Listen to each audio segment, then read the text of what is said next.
কামনা করে, সুস্থ থাকার কামনা করে আমি আজ শুরু করছি আজকের ভিডিও। আজ বলবো ভগবান শ্রীকৃষ্ণ ও অর্জুনের কিছু শিক্ষণীয় কথা। তাহলে চলুন শুরু করা যাক। কুরুক্ষেত্রের যুদ্ধের শেষে সব পেয়েও অর্জুনের মনে শান্তি ছিল না। তিনি কেবল ভবিষ্যতের কথা ভাবতেন। কাল কি হবে, পরশু কি হবে, এই চিন্তা তাকে সারাক্ষণ তাড়া করে বেড়াচ্ছে। একদিন তিনি তার সখা শ্রীকৃষ্ণকে বললেন, হে মাধব, এই অস্থিরতা থেকে মুক্তি কিসের? শ্রীকৃষ্ণ মৃদু হেসে একটি শুভ্র দুধে ভরা ভাঁড় অর্জুনের হাতে দিয়ে বললেন, পার্থ, এই দুধ হলো তোমার বর্তমান জীবন এবং আজকের কর্মের শক্তি।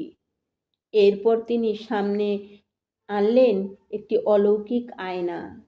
কৃষ্ণ বললেন, আয়নায় তাকাও এবং মনে রেখো তোমার মন যেন অস্থির না হয়। অর্জুন আয়নায় তাকালেন। তিনি দেখলেন ভবিষ্যতে তার চরম দুঃখ। এই দৃশ্য দেখে তার মন ভয় পেয়ে উঠল। ভয় পেতেই অর্জুনের হাত কাঁপল আর দুধের ভাঁড়টি মাটিতে পড়ে গেল। দুধ মাটিতে পড়তেই তা গলে গেল না, নষ্ট হলো না, বরং সঙ্গে সঙ্গে কঠিন কালো পাথরে পরিণত হলো। অর্জুন অবাক হয়ে গেলেন। শ্রীকৃষ্ণ তখন সেই পাথর দেখিয়ে বললেন, তোমার এই ভয় হলো সেই দুশ্চিন্তার জাদু।